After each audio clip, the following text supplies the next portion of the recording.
Assam times 6ৰ সমূহ দৰ্শকক আমি স্বাগতম জনাইছোঁ। আমি আছোঁ এতিয়া বঙাইগাঁও জিলাৰ মানিকপুৰস্থিত গোবিন্দ ভৱন গীতা সত্ৰত, যাৰ আচলতে এখন ঐতিহ্যময় সত্ৰ, আচলতে এখন বিশেষ গ্ৰন্থ। এই গ্ৰন্থখনক লৈ এক বিতৰ্ক হৈছে। এই গ্ৰন্থখন আমি দেখুৱাইছোঁ আমাৰ স্ক্ৰীণত, জ্যোতিৰ্ময় প্ৰভাত, যাৰ সম্পাদক ৰামকৃষ্ণ তালুকদাৰ। আৰু এই গ্ৰন্থখনৰেই 27 নং যিটো পৃষ্ঠাত লিখা প্ৰভাত চন্দ্ৰ ৰয়দেৱৰ ওপৰত লিখনিটো লিখিছিলে আচাৰ্য মথুৰামোহন তালুকদাৰ, তেখেতে পাঠশালাৰ। তেখেতে আচলতে বিতৰ্কিত এটা শব্দ প্ৰয়োগ কৰিছে ইয়াত, মৎস্বামী কৃষ্ণানন্দ ব্ৰহ্মচাৰী। আচলতে তেখেত মহাপুৰুষৰ যোগ্য বা মহাপুৰুষ বুলি স্বীকৃত, কিন্তু তেখেতে ইয়াত স্পষ্টভাৱে দেখা পোৱা গৈছে যে তেখেতক আচলতে প্ৰতিষ্ঠাপক সত্ৰাধিকাৰ বুলি ইয়াত প্ৰতিপন্ন কৰিব বিচৰা হৈছে। আৰু তেখেতৰ এই মন্তব্যলৈ আচলতে বিভিন্ন বিতৰ্ক হৈছে। আৰু একে সময়তে আমি দেখুৱাইছোঁ আন এখন গ্ৰন্থ, এই একেজন মথুৰামোহন তালুকদাৰ তেখেতে লিখিছে। তেখেতে কিন্তু তেখেতক মৎস্বামী কৃষ্ণানন্দ ব্ৰহ্মচাৰীদেৱক মহাপুৰুষ বুলি কৈছে, কিন্তু আনখন গ্ৰন্থত আমি দেখুৱাইছোঁ ইয়াত তেখেতে প্ৰতিষ্ঠাপক সত্ৰাধিকাৰৰ মৰ্যাদাত তেখেতে আচলতে পদমৰ্যাদা অৱনমিত কৰিব বিচাৰিছে। গতিকে এই সংক্ৰান্তত আমি আছোঁ এতিয়া গোবিন্দ ভৱন গীতা সত্ৰত, আৰু ইয়াত বিভিন্ন বিশিষ্ট ব্যক্তি আছে। তেখেতসকলৰ মতামত আমি গ্ৰহণ কৰিম আৰু আপোনালোক দেখুৱাবলৈ চেষ্টা কৰিম। যিনি গ্ৰন্থখানাতে একটা প্ৰবন্ধ লিখেছেন, তিনি খুব অন্যায় কৰেছেন। আমাদেৰ পৰমাৰ্থ গুৰুদেব মহাপুৰুষ কৃষ্ণানন্দ দেবকে উনি হেয় প্ৰতিপন্ন কৰেছেন। আমাৰ লগত আছে আন এজন এই সত্ৰৰ লগত জড়িত বিশেষ ব্যক্তি। আপোনাৰ পৰিচয়টো দি কি বিতৰ্ক হৈছে সেই সম্পৰ্কে অকণমান জনাব। আমি পরিষ্কারভাবে জানিয়ে দিচ্ছি, আমি উত্তরবঙ্গ কৃষ্ণানন্দ সমাজ সমিতির সভাপতি, এবং এসে জানলাম একটা প্রবন্ধ প্রকাশিত হয়েছে।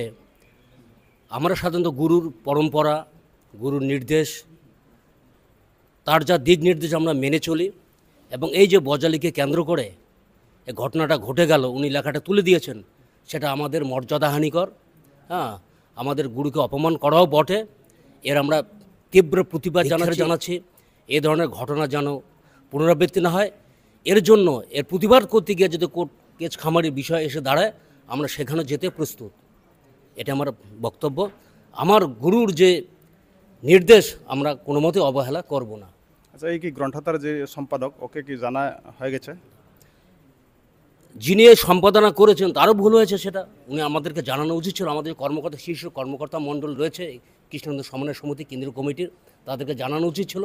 একটা বই প্রকাশিত হবে, এটা অনেক বিষয় থাকে, তারা অগ্রাহ্য করেছেন, সেটা তো বেমানান হয়েছে। এটা আমাদের কাছে খুব খারাপ দিক। আমরা তীব্র প্রতিবাদ করব, ভবিষ্যতে আমরা লড়াই চালিয়ে যাব। আপনাদের কি কিছু আইনগত ব্যবস্থা নেওয়ার পরিকল্পনা আছে? আমরা বোঝাপড়া করবো সেটা। আমার বজালির আমার যিজন ব্যক্তিয়ে মথুৰামোহন তালুকদাৰে আমাৰ গুৰুজনাৰ ওপৰত যে এটা অৱন্তৰ অল্প জ্ঞানৰ দ্বাৰাই পৰিবিষ্ট হৈ বহু জ্ঞানীৰ পৰিচয় দিবলৈ গৈ আমাৰ গুৰুজনাৰ যি সন্মান এইটো লাঘৱ কৰিছে।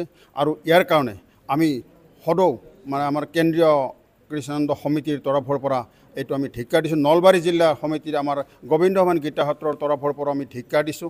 আৰু যিজন ব্যক্তিয়ে এই কামটো কৰিছে তেখেত আমাৰ গুৰুজনাৰ শিষ্য। গতিকে শিষ্য হৈ যিটো গুৰু নিন্দা কৰিছে, আমি ধৰ্মীয় ক্ষেত্ৰত কোনো প্ৰতিবাদ কৰাৰ বা কোনো আইনী ব্যৱস্থা লোৱাৰ আচলতে ব্যৱস্থা নাথাকে। তৎসত্ত্বেও তেখেতে যদি গুৰু নিন্দা কোনো শিষ্যই সহ্য কৰিব নোৱাৰে। আৰু ইয়াৰ কাৰণে আমি এইটো তীব্ৰ প্ৰতিবাদ জনাইছোঁ।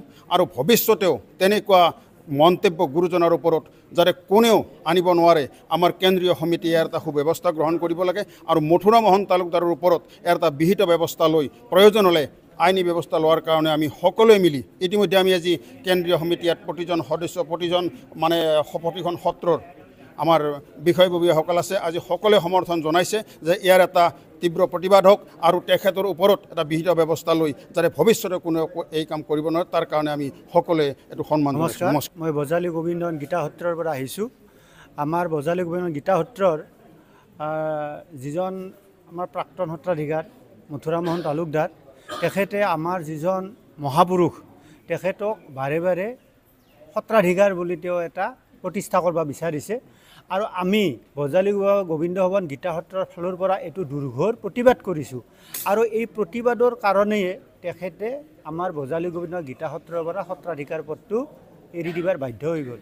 তথাপিতো এতিয়াও সেই যিটো সত্ৰাধিকাৰ পদক লগি আমাৰ গুৰুজনাক নামি অনাৰ যিটো তেওঁৰ মানসিকতা, এইটো এতিয়াও ত্যাগ কৰা নাই। কিন্তু আমি আমি বজালী গোবিন্দ গীতা সত্ৰৰ পৰা এই বিষয়টো দুৰ্ঘৰ প্ৰতিবাদ কৰিছোঁ। তেখেত মহাপুৰুষজনে কেতিয়াও আমাৰ সত্ৰাধিকাৰ হ'ব নোৱাৰে। আমাৰ লগত আছে অসম বংগ কেন্দ্ৰীয় সমিতিৰ সভাপতি বিজুলী মিত্ৰ আইদেউ।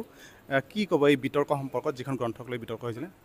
যিখন গ্ৰন্থলৈ আমাৰ বিতৰ্ক জন্ম হৈছে, তাৰ কাৰণে আমি আমাৰ যিটো অসম বেংগলৰ যিমানবিলাক সত্ৰ আছে তেখেতক আমি একত্ৰিত কৰি ইয়াৰ প্ৰস্তাৱ লোৱাৰ কাৰণে আমি সিদ্ধান্ত গ্ৰহণ কৰাৰ মত গ্ৰহণ কৰিছোঁ, যাতে এই গ্ৰন্থখনৰ মাধ্যমত আমাৰ যিজন পঞ্চম মহাপুৰুষ কৃষ্ণদেৱৰ সত্ৰাধিকাৰ পাতিলে সেই বিষয়ে তেখেতসকলৰ মতামত আমি লৈছোঁ।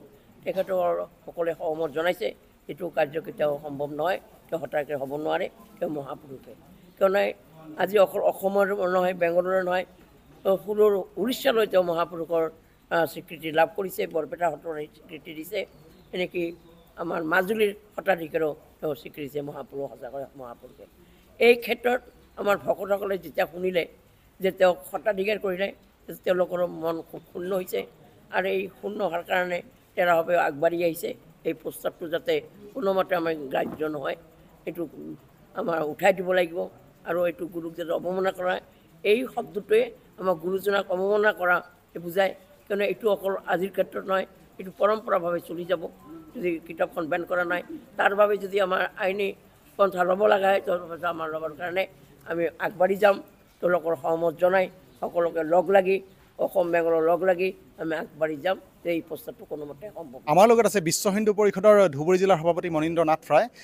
তেখেতে কি ক'ব আপুনি এই যি বিতৰ্ক হৈছে সম্পৰ্কত? এই বিতৰ্কত মই এটা কথাই ক'বলৈ ওলাইছোঁ যে যিজন মহাপুৰুষ এজনক কি সূত্ৰত তেখেতে এই কিতাপখনত লিখিলে, যে জ্যোতিৰ্ময় প্ৰভাত যিখন কিতাপ লিখিলে, সেই কিতাপখনত লিখিলে যে তেখেত এজন সত্ৰাধিকাৰ। এই কথাটো আমি কেতিয়াও মানি ল'ব নোৱাৰোঁ। এজন সত্ৰাধিকাৰ আৰু এজন মহাপুৰুষৰ কেতিয়াও এক হ'ব নোৱাৰে। মহাপুৰুষে আৰু সত্ৰাধিকাৰে। সেই মৰ্যাদাটোক এনেকুৱা অৱলম্বন কৰাটো আমি বিশ্ব হিন্দু পৰিষদৰ ধুবুৰী জিলাৰ তৰফৰ পৰা আমি গৰিহণা দিছোঁ যে এনেকুৱা কেতিয়াও হ'ব নালাগে। মহাপুৰুষৰ মৰ্যাদা মহাপুৰুষক দিব লাগে আৰু সত্ৰাধিকাৰ মৰ্যাদা আমি সত্ৰাধিকাৰক দিব লাগে। সেইখিনি বজাই ৰখাটো আমাৰ সনাতন ধৰ্মৰ, এইটো আমাৰ বাঞ্ছনীয়।